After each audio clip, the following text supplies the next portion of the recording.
4 years living with Oliver had become a comfortably ingrained habit. We were no longer the fiery newlyweds but a pair filled with peace, content with our everyday life. He was a tireless worker in construction, his calloused hands a testament to his dedication. I, a diligent receptionist at a hotel, kept our small apartment clean and fragrant. Our love story unfolded predictably, filled with affection but without surprises. A safe melody hummed between us, yet a tiny, rebellious note occasionally sparked in my mind. One Tuesday evening, after a particularly dull day of cleaning, I was scrolling through a travel blog. Images of a rugged coastline, a place Oliver dreamed of visiting one day, filled the screen. A longing surged within me.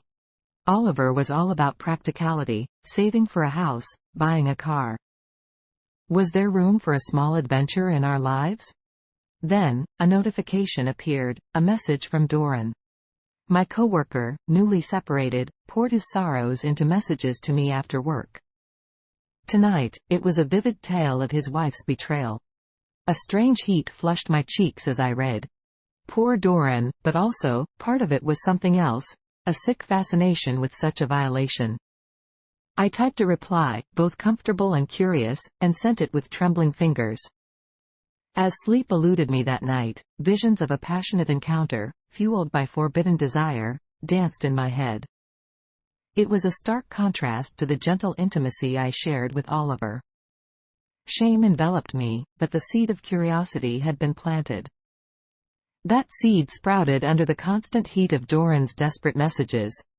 Daily, he revealed his wounded pride and his longing for the masculinity he felt his wife had stolen. A part of me, almost unrecognizable, shivered at his pain. Oliver, bless his forgetful heart, remained focused on work. He would come home exhausted, collapsing on the couch after a quick dinner. The silence we once shared, so comfortable, now stretched tight, filled with unspoken desires. One evening, after another message from Doran lamenting the loss of his manliness, I found myself typing a controversial suggestion. Perhaps, I wrote, my heart pounding, what you need is a reminder of a man's capability. I hit send, the screen brightly lit, reflecting the anxiety in my stomach. The response came quickly. Surprise mixed with a hint of hope in his words. We messaged back and forth all night, a conversation both exhilarating and frightening. Doubts gnawed at me, but the image of the adventurous soul I thought I'd lost promised seductive allure.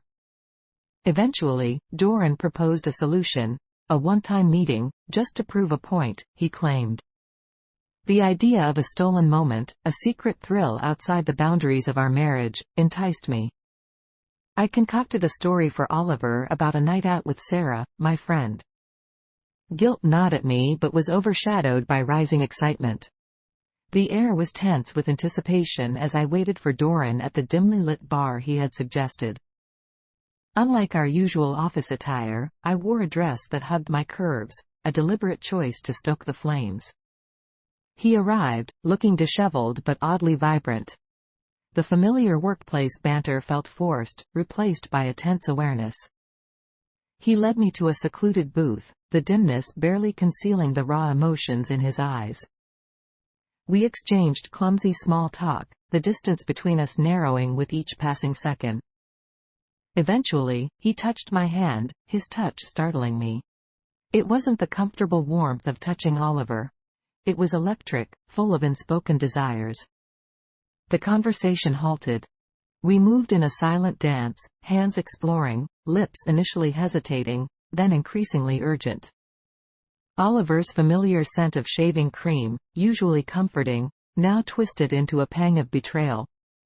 His lips were rougher than Oliver's, demanding more.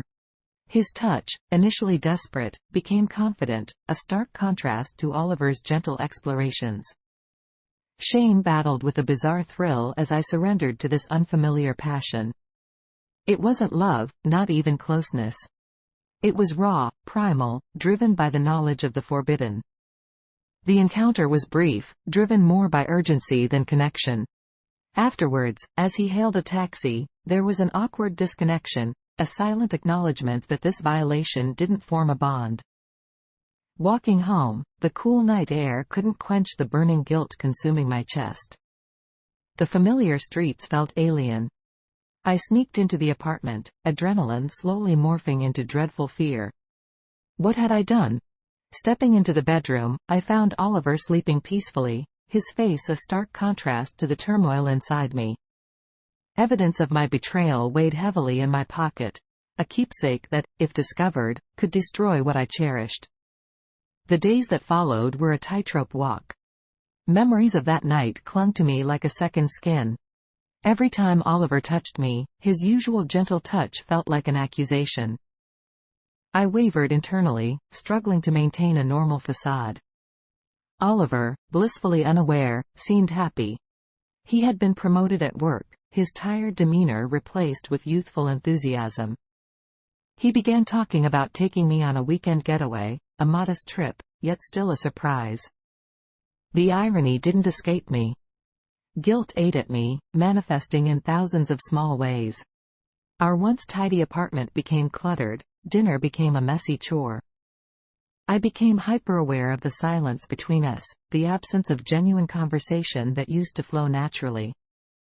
One evening, while Oliver was engrossed in work on his laptop on the balcony, his phone on the coffee table, my heart raced as a notification from an unknown number blinked on the screen. Curiosity drove me to do something in that moment. Oliver, focused on his work, didn't notice my abnormal behavior. I casually passed by the coffee table, pretending to look at a magazine on the shelf. A glance was enough to confirm it was a text message, not a work email. Driven by a sick curiosity, I leaned in closer, pretending to be interested in an article. The first few words, clearly suggestive, were enough to twist my stomach. Shame felt like burning coal in my gut, but the damage was done. Oliver noticed my movement, glancing up from his laptop. Our eyes met for a moment before he excused himself to continue working on the balcony. My heart pounded in my chest. The relief of breaking that gaze was replaced by the fear of being discovered. I needed to clear the notification before Oliver came back. I frantically reached for his phone, intending to discreetly delete the message. But with my trembling fingers, I accidentally knocked the phone over, exposing the entire message to Oliver as he walked in. Shame and panic flooded me. It was an unknown number, the message leaving no room for misunderstanding. Oliver's face went pale, the message etched into his shocked expression. "Emma," he choked out, his voice filled with doubt. Tears streamed down my face as his gaze shifted between me and the message. No accusations, no yelling. Just a deep, bone-deep pain reflected in his eyes. The silence stretched on, dense with unspoken questions and shattered trust. In that moment, the web of deceit I had woven around myself was illuminated, exposing the truth and forcing me to face the devastating consequences of my actions. The silence between us stretched into eternity. Each passing second felt heavier, the air thick with unvoiced accusations and broken trust. Oliver's face, etched with pain and betrayal, mirrored my own guilt. He set the phone down with a soft thud, a final gesture echoing through the tense room. "So," he finally spoke, his voice hoarse, "this is it?" Shame burned like hot coal in my gut. Tears blurred the pained expression on his face. I wanted to confess, to unravel the mess of desires and insecurities that had led me astray. But the words wouldn't come. The fear of losing him completely, the fear of facing the consequences of my actions, choked the apology waiting to burst forth. "Emma," Oliver continued, his voice deep and heavy, "we need to talk." But what about? How could I explain the inexplicable draw to a forbidden passion that had driven me into the arms of another man? How could I justify that, even to myself? My significant betrayal threatened to drown me. As the silence lingered, Oliver's expression hardened. The hurt seemed to turn into a cold resolve. "I need some time alone," he finally said, his voice steady. He turned and walked towards the bedroom, leaving me alone in the ruins of our once happy home. The silence was deafening. I collapsed into a chair, the weight of his unspoken words pressing down on me. Every joyful memory, every shared dream, was tarnished by my actions. Hours of anxious gnawing passed.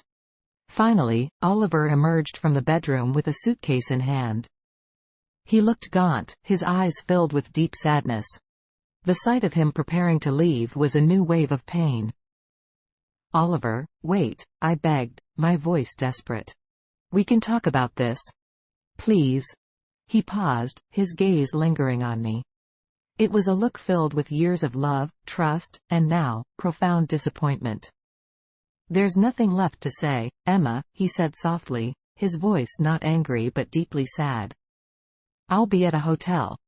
We'll discuss divorce later." He turned and walked towards the door, the sound of the lock clicking echoing in the emptiness he left behind. The world around me seemed to shrink, the walls closing in. I was alone, adrift in a sea of regret, facing the dire consequences of my reckless actions. The thrill of the forbidden had vanished, replaced by a suffocating sense of isolation and despair. The days following Oliver's departure were filled with tears and self-pity.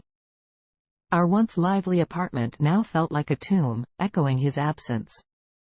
I haunted the familiar spaces, haunted by memories. Every shared item, every photo, seemed to mock my infidelity. Sleep was no escape. Dreams were a battlefield, filled with Oliver's disappointed gaze and the fleeting thrill of that stolen night. Guilt, a constant companion, gnawed at me with unrelenting intensity. One morning, the harsh reality of my situation hit me. Rent was due, groceries were running low, and Oliver wouldn't be coming home soon. Shame turned into a cold panic. My need for impulsive excitement had thrust me into a precarious position. I called Sarah, my closest friend, who had been fed thousands of fabricated stories about girls' nights out. My tearful confession poured out, a torrent of words fueled by desperation and regret. Sarah listened patiently, her shocked silence a stark contrast to my emotional outpouring. Finally, she spoke. Her voice was gentle but firm. "Emma," she said, "you've made a terrible choice. But wallowing in guilt won't solve anything. You need to take responsibility." Her words were like a cold splash of water, a much-needed wake-up call. I reached out to a lawyer, feeling the weight of the impending divorce like a lead weight in my stomach. The financial implications were grim. The apartment, once a symbol of our shared dreams, had now become a burden too heavy for me to bear alone. Over the weekend, I moved in with Sarah, finding the cramped space a stark contrast to the life I had built with Oliver. His absence was a constant reminder of my folly. The legal proceedings were swift and ruthless. Oliver, his face etched with sorrow, agreed to a quick settlement, leaving me with little more than the clothes on my back. The world seemed to tilt on its axis. I was not only heartbroken but also financially and emotionally insecure. Friends I had neglected in favor of my comfortable life with Oliver now kept their distance. My impulsive actions had not only shattered my marriage but also strained relationships I cherished. The thrill of the forbidden had faded, replaced by harsh reality. I longed for a second chance but knew it would take more than apologies to win Oliver back. I had to rebuild myself, piece by piece, learning from my mistakes and proving myself worthy of the trust I had recklessly betrayed. The pain of loss remained, but a spark of determination had ignited within me. Sarah's staunch support was a much-needed boost. I enrolled in therapy, determined to uncover the roots of my reckless behavior. Shame, it turned out, was a significant culprit. Fear of a life lacking excitement, a mundane routine, had driven me to seek validation outside my marriage. Therapy sessions were brutally introspective. I had to confront long-suppressed desires for adventure, insecurities about my femininity, and the misguided belief that extramarital affairs wouldn't impact my marriage. Each session was a painful step towards self-awareness, but necessary if I hoped to rebuild trust with Oliver or anyone else. Meanwhile, I picked up extra shifts at the restaurant where I used to wait tables. My fingers, once carefully manicured, now bore the calluses of hard work, a constant reminder of the consequences of my actions. The financial situation was dire, but with each paycheck, a tiny glimmer of self-sufficiency emerged. News of my situation spread throughout our small social circle. Sarah, a loyal friend, shielded me from the worst rumors. But the pitying glances and whispered conversations still stung.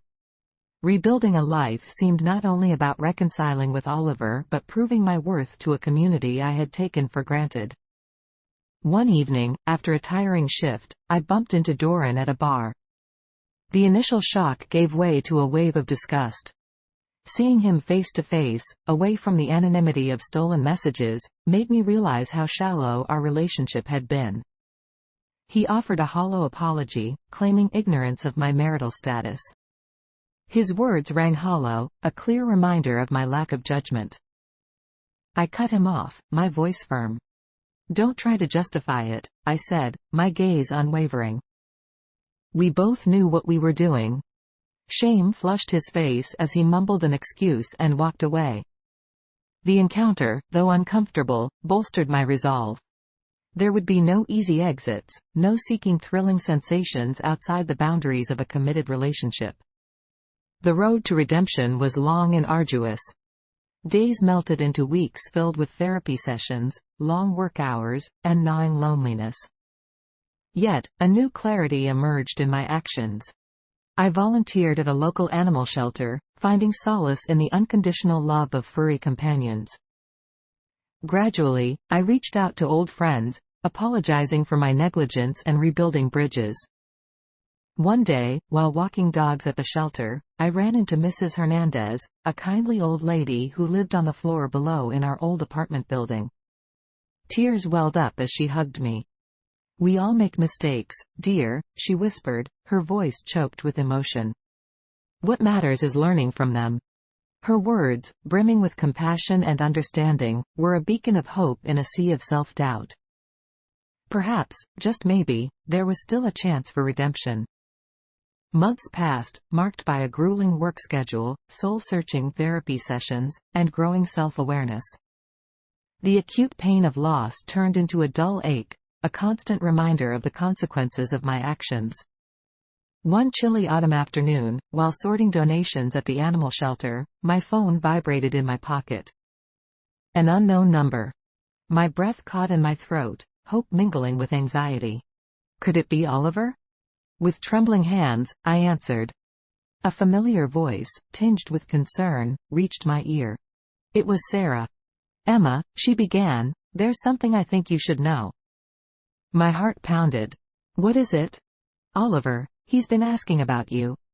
The news struck me like lightning. Was this a sign? Did he still care? What does he mean? I stammered, my voice choked with emotion. "He mentioned seeing you at the animal shelter a few days ago," Sarah continued. "He didn't say much, but he seemed curious." My mind raced. Had I really seen Oliver? Lost in my thoughts that day, I hadn't noticed anyone. But the possibility, however remote, was enough to kindle a flicker of hope. "Do you think?" I began, then hesitated. "Do you think he might be open to talking?" There was a pause on the other end. "I can't say for sure," Sarah finally said. "But he doesn't seem opposed to the idea. He's clearing out the apartment this weekend. Maybe it's an opportunity?" The prospect left me eagerly anticipating. The thought of seeing Oliver after all this time was daunting, but the chance to speak, to express my remorse, was an opportunity I couldn't pass up. The rest of the week was a flurry of anxious preparation. I wrote and rewrote apology letters, pouring my heart out onto the page. The words seemed inadequate, but they were a fragile bridge, an effort to cross the chasm of hurt I had caused. On Saturday morning, Sarah drove me to the apartment complex. My stomach twisted with a mix of hope, fear, and deep regret. Stepping out of the car, the familiar scent of blooming jasmine from Mrs. Hernandez's window brought a wave of nostalgia. We waited downstairs, the air tense with anticipation. After what felt like an eternity, the front door creaked open. My breath hitched as Oliver stepped out, carrying a box. His face bore the marks of fatigue, but his eyes, when they met mine, flashed with surprise. For a moment, time seemed to stand still. The months of introspection and regret faded in the face of life. He cleared his throat, breaking the silence. "Emma," he said, his voice low and strained. "Hello?" The word hung in the air, an olive branch hesitantly offered on a battlefield of sorrow. Here, where our happy life had unfolded, the journey towards redemption had to begin. The path was uncertain, but the first step, however small, had been taken. The reunion with Oliver was a hesitant dance. We stood awkwardly in the familiar hallway, the walls echoing the silence of unanswered questions.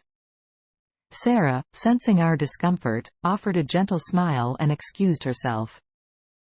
"Let me know if you need anything," she whispered before disappearing down the stairs. We were alone. The weight of what needed to be said hung in the air. I got your letter," Oliver finally said, his voice hoarse. "I want to."